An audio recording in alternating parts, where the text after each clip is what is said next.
Merhaba değerli izleyicilerim. Kur'an Işığında Kavramlar programıyla karşınızdayım. Sizlere esenlikler diliyorum. Bu programımızda Kur'an ve Tevrat ve İncil'de geçen 9 emir veya 10 emir, diğer dinlerde öğretilerinde olan ortak özellikler konusunu işleyeceğim. Sevgi ve merhameti sonsuz, iyilik ve ikramı bol olan Allah'ın adıyla. Geceniz, gündüzünüz rahmet alışverişi olsun. Ve abudullaha ve la tüşriku bihi şey'a. Allah'a ibadet edin ve ona hiçbir şeyi ortak koşmayın.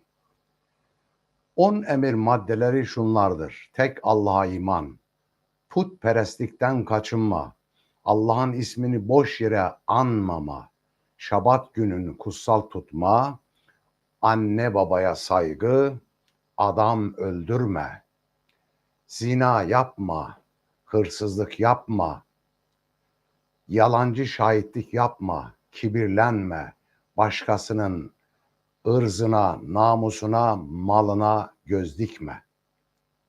Tevrat'ın ve Kur'an'ın en önemli emirlerini keşfedin değerli kardeşlerim. Bu video 3 kutsal kitabın temel ilkelerine odaklanarak insan yaşamını şekillendiren en önemli emirleri derinlemesine inceleyeceğiz. İnsanların birbirleriyle ve çevreleriyle olan ilişkilerini düzenleyen bu emirlerin günlük hayatımızdaki önemi ve uygulanması hakkında bilgi edineceksiniz. Kur'an, Tevrat, İncil en önemli emirlerini öğrenerek daha iyi bir anlayış ve uygulama kazanabilirsiniz. 10 emrin kökeni, evrenselliği ve günümüzdeki önemi hakkında bilgi paylaşıyoruz.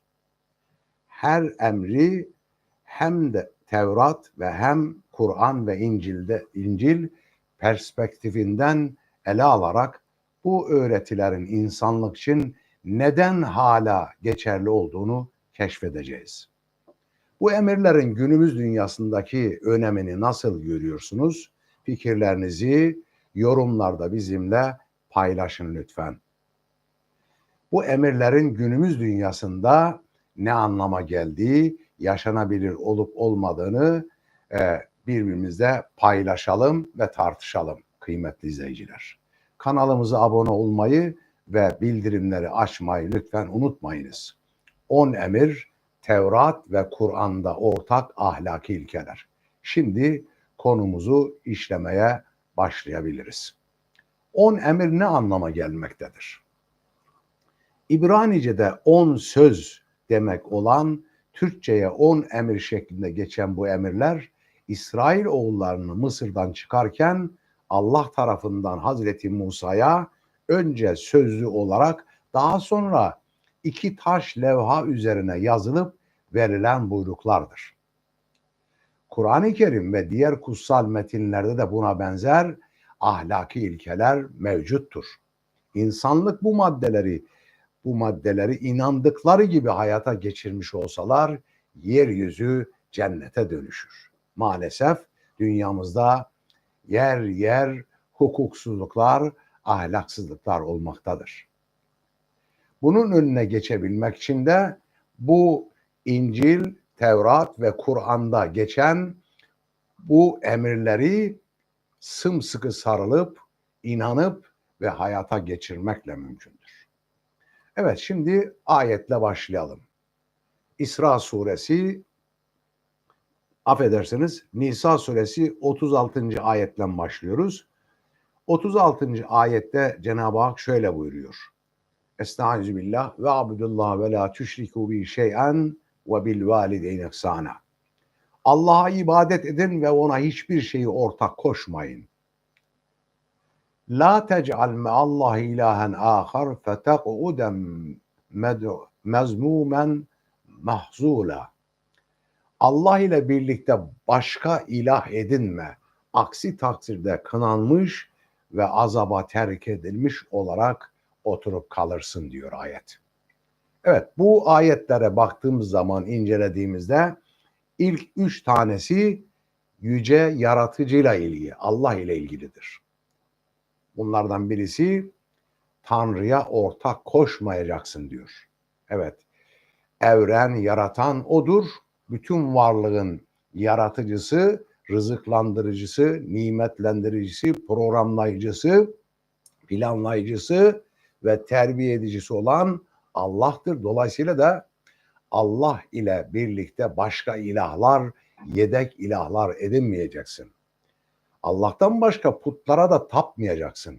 Yani bir takım nesneler, geçmişte ilkel kavimlerin yapmış oldukları işte heykel yapmak suretiyle, putlar oluşturmak suretiyle onlara tapınmaları da ayette yerinmiş oluyor. Dolayısıyla da Allah'tan başkasına tapmayacaksın, ortak koşmayacaksın ve başka otoritelere de putlara da tapmayacaksın. Biraz sonra ayrıntılarına gireceğiz. Üçüncüsü, Allah'ın ismini boş yere ağzınıza almayacaksınız. Yani çünkü Allah yücedir. Dolayısıyla da onu öyle gelişi güzel ağzınıza almayacaksınız.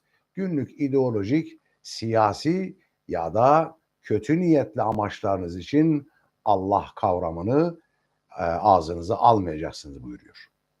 Zira bazı kötülükler hep Allah'ın adını anmakla başlar. Hani Kur'an-ı Kerim'de buyuruyor ya, sakın şeytan sizi Allah ile aldatmasın. 2 tanesi de komşularla ilgilidir. Komşuya kötü gözle bakmayacaksın ve komşunun karısına, kızına, malına tamah etmeyeceksin. İsra yani 17 Taksim 26'da buyuruluyor. Komşuya kötü gözle bakmayacaksın ve komşunun karısına, kızına, malına tamah etmeyeceksin. Bakın bu maddeye de baktığımız zaman günümüzde genellikle en çok işlenmiş olan suçlardan, günahlardan birisi bu değil mi? Yani komşunun hem ne yapıyoruz? Karısına göz konmuş oluyor. Nikahlı eşine elde etmeye çalışılmış oluyor. Onundan nikahlı olmasına rağmen nikahsız birliktelikler oluşturmuş oluyor. İşte kızına, malına tamah etmeyeceksin. Çünkü burada da insanların malları, mülkiyetleri dokunulmazdır. Evet, bu da evrensel bir ilkedir. Dokunulmaz. Dolayısıyla da hiçbir kimsenin malına, arsasına, şusuna, busuna göz dikmeyeceksin, tamah etmeyeceksin diyor. Ve atizel kurba hakkahu vel miskin ve ibnes sebil ve la tubezzir tebzira. Akrabaya çaresiz ve yolcuya hakkını ver diyor. Ama elindekileri de saçıp savurma. Burada tabii ki infaklar, hayır, hasanat gibi önemli değerler devreye giriyor.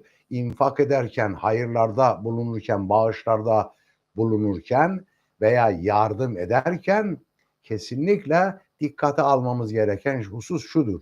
Büsbütün hep malın tamamını vermeyeceğiz. Verirsek o zaman ayetlere göre de ne yapmış oluruz? Biz mağdur kalmış oluruz.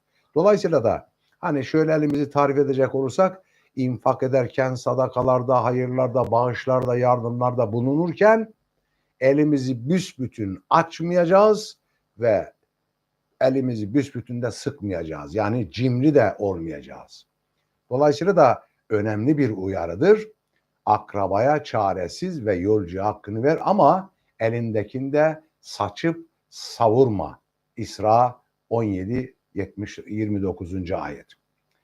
Ve la tec'al yedâke mağlûle. Eli sıkı olma diyor. Aşırı derecede eli açık da olma. Bakın bunlar hepsi ilahi ölçüler, öğretiler. Bize kazanırken, elde ederken malı, mülkü, varlığımızı nasıl harcama noktasında bize ölçü veriyor.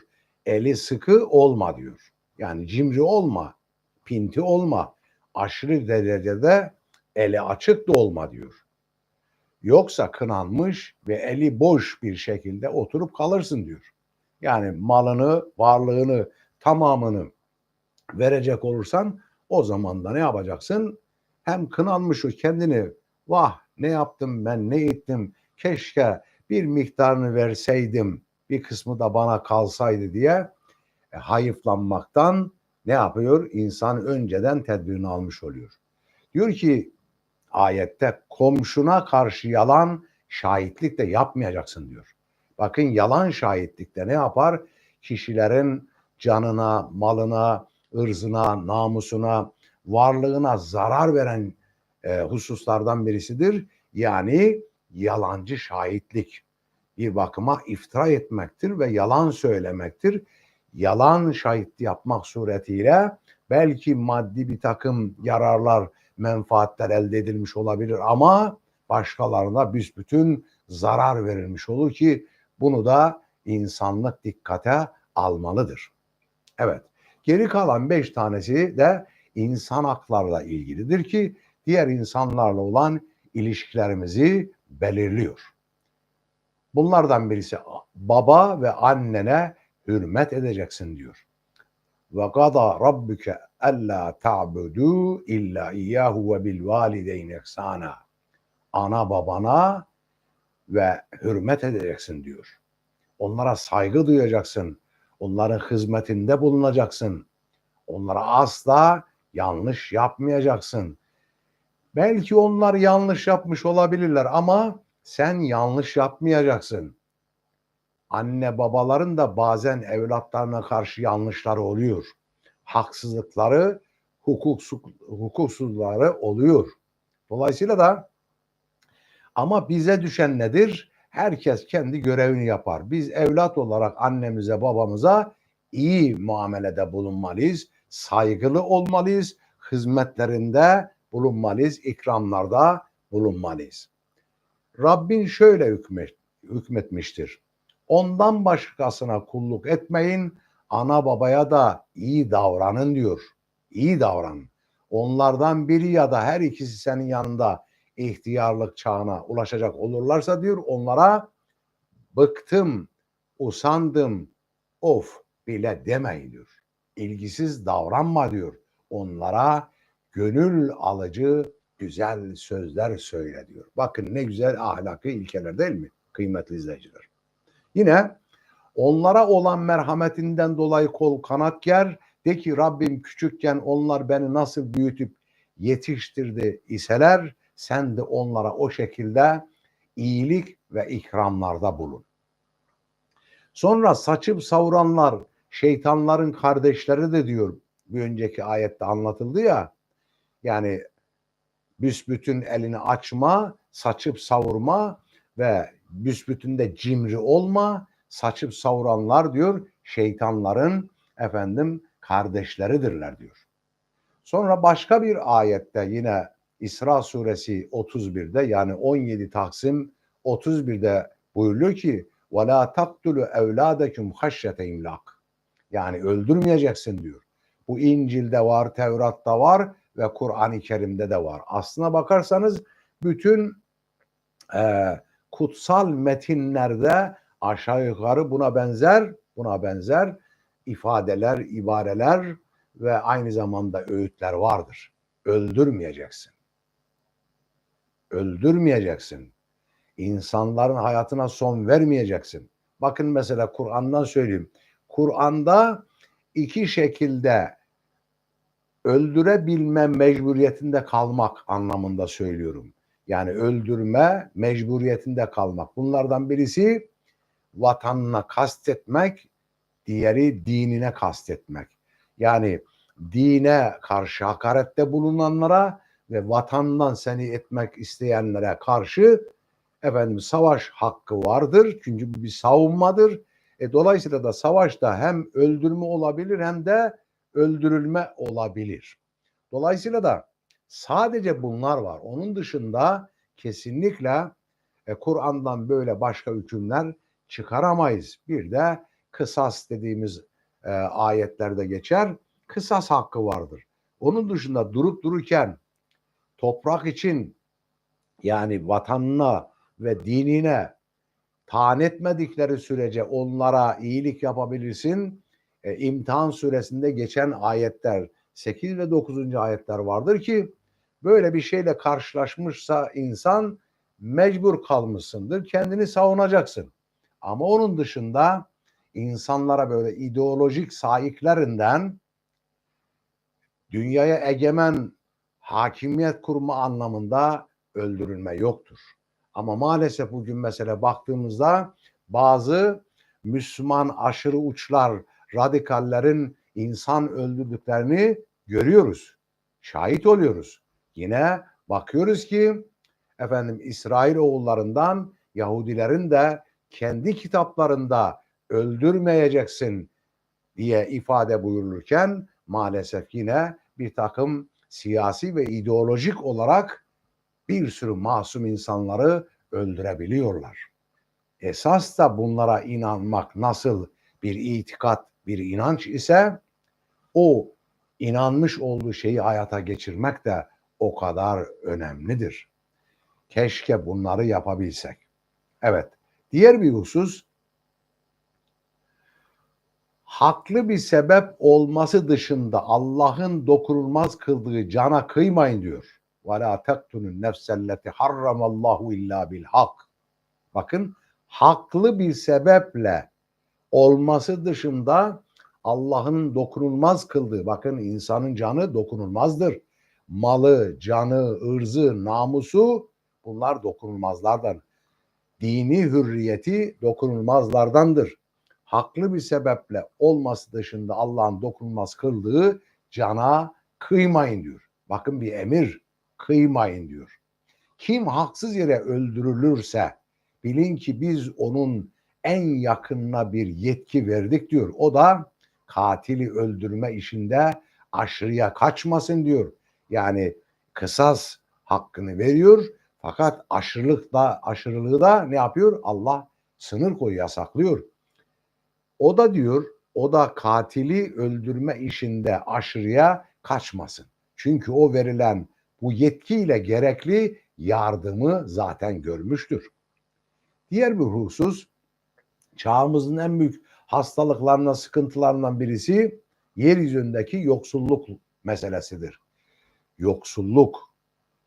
Yoksulluk korkusuyla diyor, çocuklarınızı öldürmeyin. Bakın ayetin de bir bakıma devamı.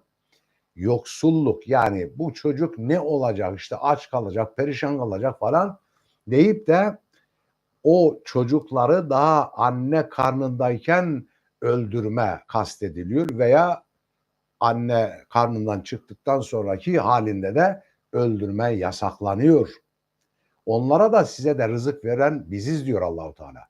Yani onları öldürmek büyük bir suçtur. Kaldı ki önceden bir tedbiriniz olabilir ki burada İslam alimlerinin de tartışmaları vardır. İhtilafı meseledir. Yani çocuk olmadan önce kontrol dediğimiz, yani önleyici tedbirler dediğimiz, bunlara başvurulabileceği de zaten fıkıh kitaplarında vardır. Ama çocuk olduktan sonra artık o canlıdır ve onun da canı dokunulmazdır. Evet. İşte şimdi günümüzde de mesela kürtaj meselelerine bakıyoruz. Dolayısıyla da yüzlerce, binlerce, on binlerce insanların çocukları kürtaj yapmak suretiyle hem anneyi tehlikeye etmiş oluyorlar hem de o cana kastetmiş. Yani onun hayat hakkını elden almış oluyorlar. Bir diğer hastalık, yani sıkıntılı bir durum ise zina etmeyeceksiniz diyor. وَلَا تَقْرَبُوا zina innehu kâne fâhişe. Yani İsra suresi 17 Taksim 32'de. Evet, zinaya yaklaşmayın çünkü o çok çirkin bir iş ve ne kötü bir yoldur. Yani burada yaklaşmayın, zina etmeyin, bakın emir gibi gelmiyor. Zinaya yaklaşmayın, zinaya ortam hazırlamayın. Zinaya gidecek yolları kapatın ve insanlığın onurunu koruyun. İnsan neslinin soyunu, sopunu da böylece koruma altına almış olursunuz diyor.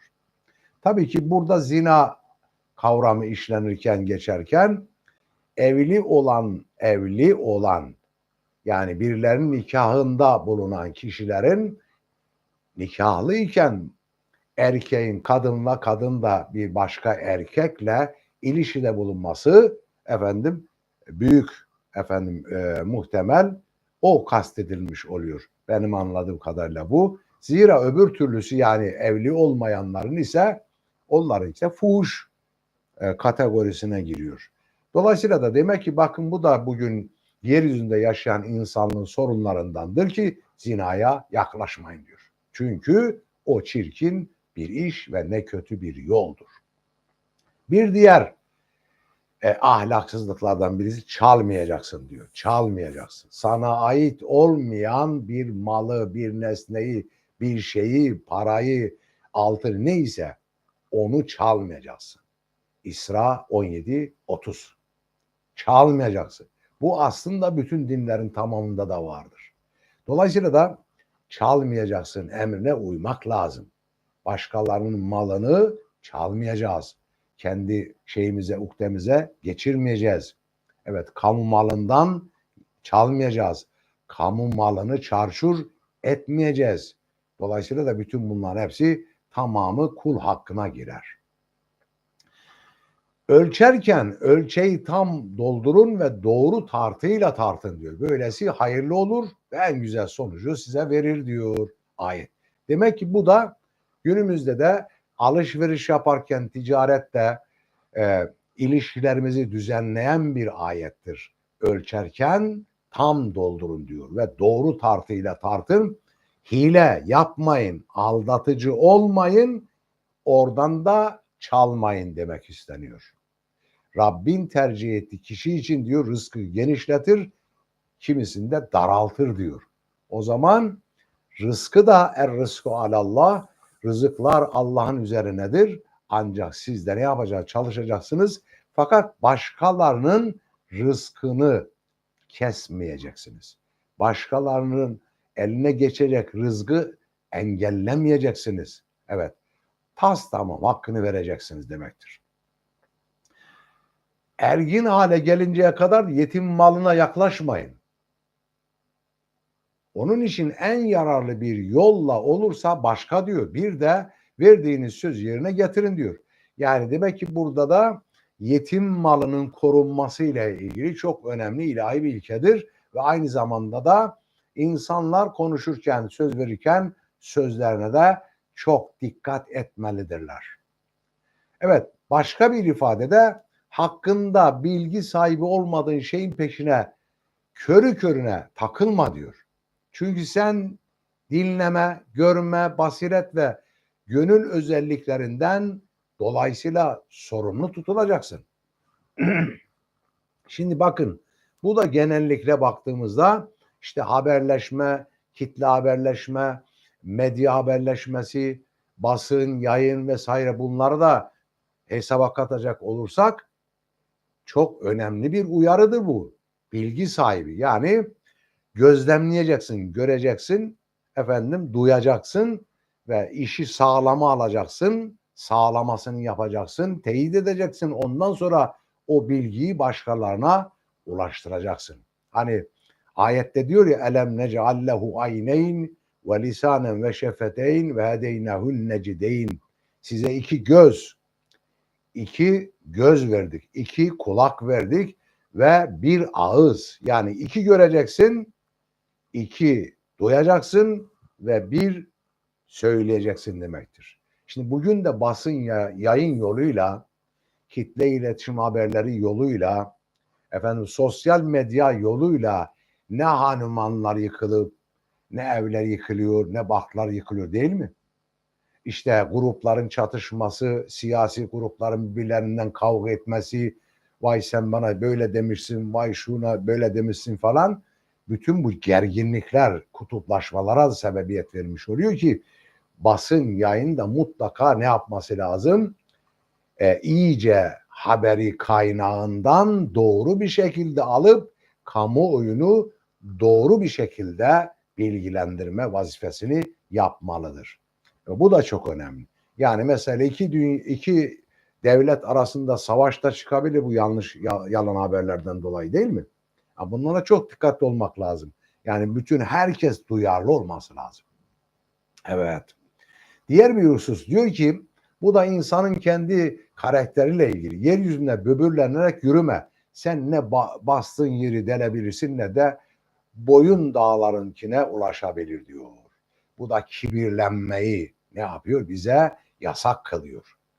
Çünkü hepimiz birer insanız.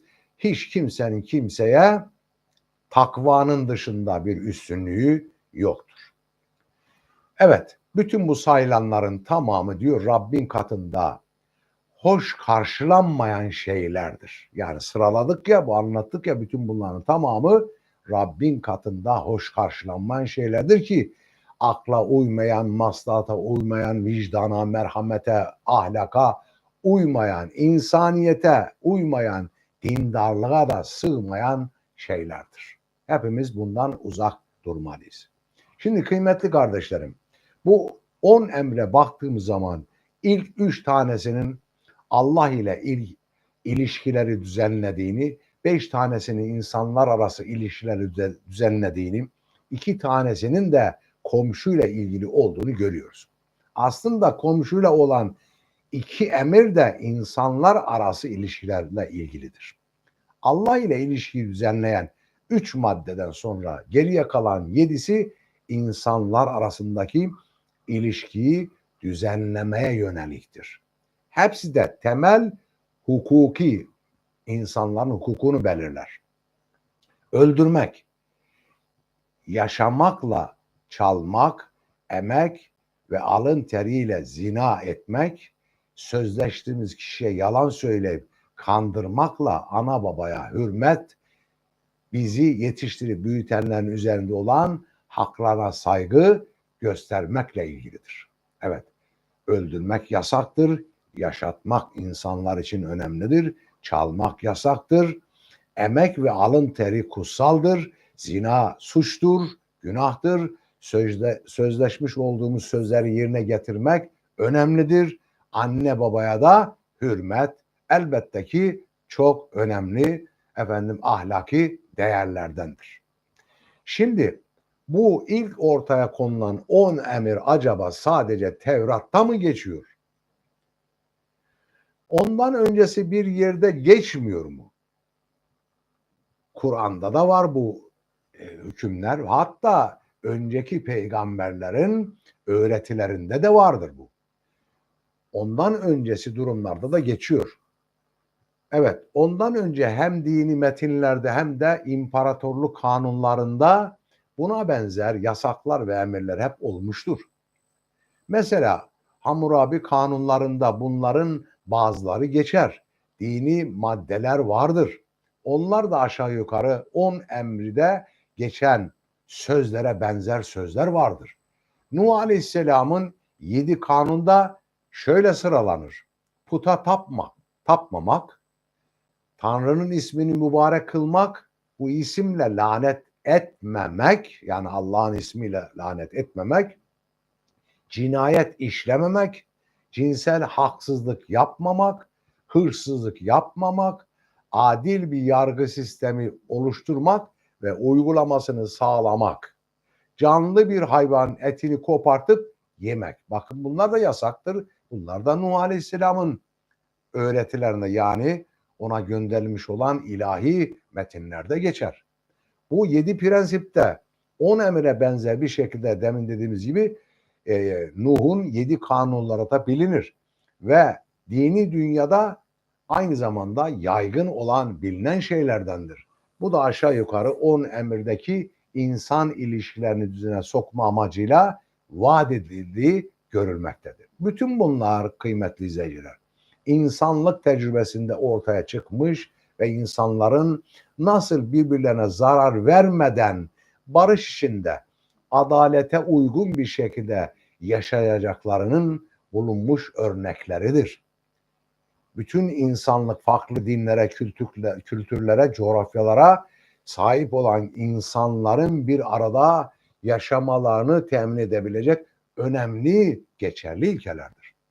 Bunların kutsal kitaplarda geçiyor olmasıyla herhangi bir filozofun metninde yer alması aslında durumu pek değiştirmiyor.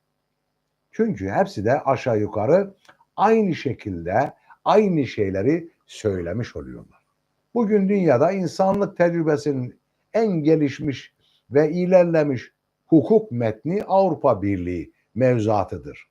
Avrupa Birliği mevzuatının girişinde adaletten, haktan, öldürmemekten, çalmamaktan, doğru davranmaktan, insanlar birbirine zarar vermemesi gerektiğinden, hakların ve hukukun korunması gerektiğinden bahsetmektedir.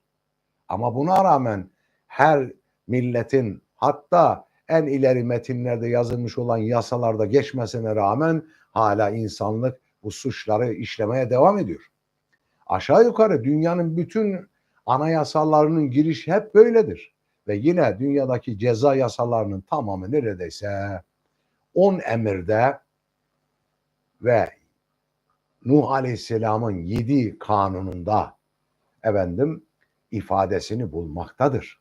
Yani insanlık tarihi boyunca insanlar bir arada yaşamak ve adalette bulunup uygulama noktasında konusunda hemen hemen her şeyi aynı şeyleri söylemişler.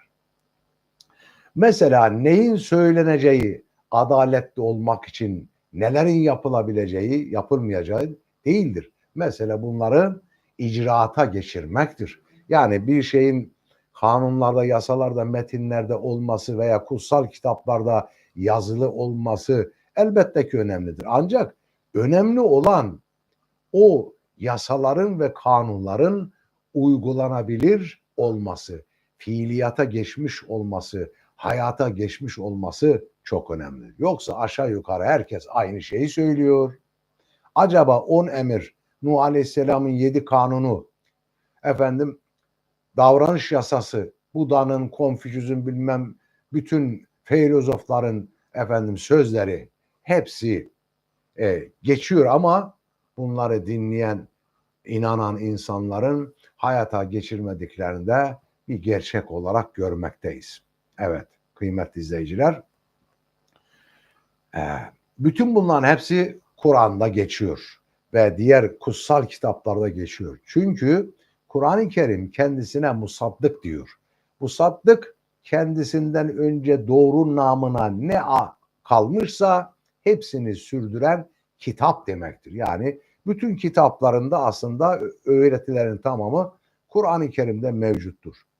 10 emirden itibaren insanlık literatürünün ortaya çıkardığı temel hukuk metinleri, temel hukuk yasaları, hakları koruma altına alan prensipler ve ilkeler Kur'an-ı Kerim'de yer almıştır. Bu da güzel bir şey ama bugün Kur'an'a inananların, müminlerin önemli olan bu yasalara uymasıdır.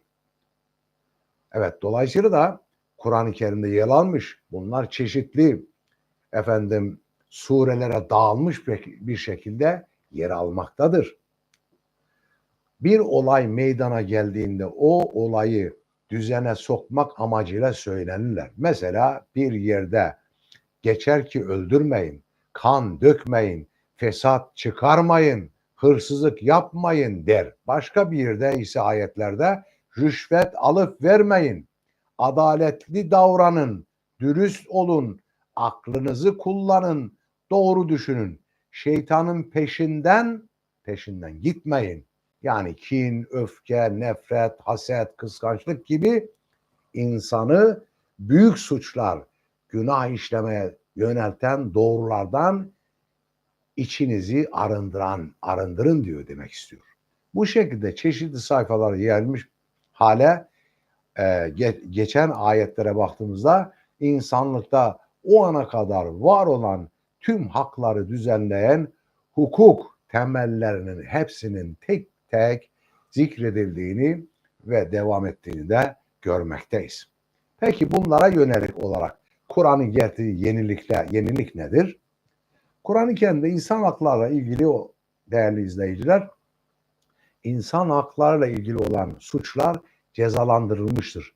Öldürmek, çalmak, iftira etmek, zina yapmak, tacizde ve tecavüzde bulunmak, bunlar çeşitli sebeplerle insanların canlarını, emeklerini, mallarını, namus, şeref ve onurlarını ihlal sayarak insanların birbirlerine karşı işlediği suçlar kapsamına alınmış ve cezalar öngörülmüştür. Buna rağmen hala daha suçlar işlenmektedir. Bu cezaların ne olduğu da önemli değildir bir bakıma. Çünkü yani önemli olan o cezaların uygulanabilirlik olmasıdır. Dolayısıyla bunu korumak, kollamak, sürdürmek gerekir. 10 emrin ruhunu devam ettirmek gerekir. Evet, Nuh Aleyhisselam'ın 7 ilkesini ve 3 mühür doğru davranış yasalarına kadar hepsi Kur'an'da sürdürülmüştür. Bugün de aynı şekilde bunların sürdürülmesine ihtiyaç vardır kıymetli izleyiciler. Çünkü yeryüzünde insanoğlunun mutlu bir şekilde barış içinde bir arada yaşaması için doğa ve insan yaşamına dair hukuk mevzuatının yaşatılması, korunması, kollanması, sürdürülmesi gerekiyor. Aksi halde insanlık fesada boğulur, fesada uğrar. Yani mefsedet oldu mu bozulma ve çürüme, çöküşme başlar. Doğa ile ilişkileri bozulmuş olur insanın ve insanın yeryüzündeki varlığı böylece tehlikeye girmiş olur. Demek ki insanın yeryüzündeki varlığının sağlıklı bir şekilde sürdürülebilmesi elbette ki kutsal metinlerde geçen ahlaki ilkelere bağlıdır. Evet, sohbetimizin sonuna geldik kıymetli izleyiciler. Özetin özeti yapacak olursak 10 emir dediğimiz Tevrat'ta 9, Kur'an-ı Kerim'de bunu 15-16'ya çıkarabiliriz. Yani İsra suresinde geçen ayetlerle birlikte ve diğer kutsal metinlere baktığımız zaman insanlığın saadet ve mutluluğu, huzuru ve sağlıklı yaşamı ve insanlık onurunun muhafazası bu ilahi emirlerin hayata geçirmesine bağlıdır. Bir başkaki programda buluşmak üzere. Hoşça kalın kıymetli izleyicilerim.